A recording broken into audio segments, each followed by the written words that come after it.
বাংলাদেশের স্বাধীনতার পর আওয়ামী লীগ প্রথম এই দেশে হত্যা, সন্ত্রাস, অপহরণ, গুম এই রাজনীতিটা তারা চালু করেছে। তারা রক্ষী বাহিনী বানিয়েছে। 40,000 শেখ মুজিবের জামানায় 40,000 বিরোধী দলের নেতা কর্মী নিহত হয়েছে। শেখ মুজিব এই দেশের দুর্ভিক্ষের সৃষ্টির মধ্য দিয়ে লক্ষ লক্ষ মানুষকে হত্যা করেছে। শেখ মুজিব পাঠশাল করেছিল, সকল রাজনৈতিক দলকে নিষিদ্ধ করে একদলীয় রাজনীতি শুরু করেছে। সেই দলের ধারাবাহিকতা শেখ হাসিনা।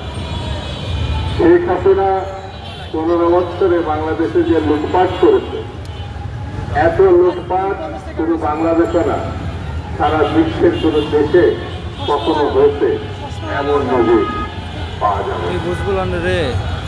শেখ হাসিনা গণহত্যা করে বিরোধী মত পথকে বিচ্ছিন্ন করতেছে, যেমন তার পিতা এই কাজটি করেছে। শেখ হাসিনা গুম, অপহরণ, মাত্রা অতিরিক্ত করেছিল। আমাদের ইতিহাসে আজ পর্যন্ত ফিরে আসে। আমাদের কমিশনার চৌধুরী আলম আজ পর্যন্ত ফিরে আসে। শেখ হাসিনা কত ভয়ঙ্কর দেখুন, আয়নাঘর বানিয়েছে। এই যুগে সভ্যতার বিপরীত যে বর্বরতা, সেটা হচ্ছে আয়নাঘর। সেই আয়নাঘরের মধ্য দিয়ে 25,000 মানুষজনকে সেখানে ধরে নিয়ে গিয়ে হত্যা করা হয়েছে, আর না হলে বছরের পর বছর আটকে রাখা। সেই জন্যে এই দলটি কখনোই মানবতার পক্ষে ছিল না, কখনোই গণতন্ত্রের পক্ষে ছিল না। তারা জন্মগতভাবে ফ্যাসিবাদী, স্বৈরতান্ত্রিক। সর্বশেষ নিউ ইয়র্কের যে ঘটনা তারা সৃষ্টি করেছে, তার মধ্যে যে এটা প্রমাণ করেছে 1 বছর পার হলেও তাদের কোনো অনুশোচনা লক্ষ্য করা যায়। তারা কখনো বাংলাদেশে যে অপকর্ম করেছে, বাংলাদেশে যে গণহত্যা চালিয়েছে, বাংলাদেশে যে নৃশংসতা চালিয়েছে, বাংলাদেশে যে সীমাহীন দুর্নীতি করেছে, তাই ব্যাপারে তাকে কোনো রকম অনুশোচনা তাদের নাই। জাতির কাছে তো বটে, বিশ্বের কাছেও ক্ষমা চাই। তারা ইসলামের বিপরীত শক্তি।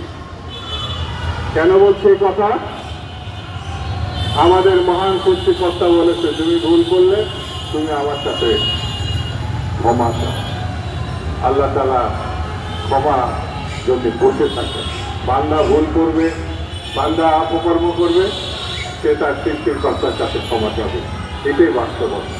আওয়ামী লীগ এই জন্যে বলবো, তারা ধর্মও মানে না। যদি তারা মানত, তারা যে অপকর্ম করেছে, যে দুর্নীতি করেছে, যে নৃশংসতা চালিয়েছে, গণহত্যা চালিয়েছে, সে দেশবাসীর কাছে এবং তার সৃষ্টিকর্তার কাছে ক্ষমা চাইছে। সেই ক্ষমা সে চায়। সেই জন্য এই শক্তির বিরুদ্ধে আমাদেরকে সজাগ থাকতে হবে। এই শক্তির বিরুদ্ধে আমাদের ঐক্যবদ্ধ থাকতে হবে। পৃথিবীতে যত বড় শক্তি তাদের সমর্থন দিক না কেন, যত বড় শক্তি তাদের কোলে নিয়ে বসে থাকুক না কেন, বাংলাদেশের মানুষ এই শক্তিকে কখনো ক্ষমা করবে না, কখনো উঠে দাঁড়াতে দিবে না। এটাই হচ্ছে বাস্তবতা, এটাই হচ্ছে বর্তমান অবস্থা। সেই জন্য আসুন আমরা এই অপশক্তিকে রোধ করে, প্রতিরোধ করে বাংলাদেশে গণতন্ত্র প্রতিষ্ঠার পথকে সুগম করি। আমরা মনে করি বাংলাদেশকে অবশ্যই গণতন্ত্রের পথে এগিয়ে যেতে হবে।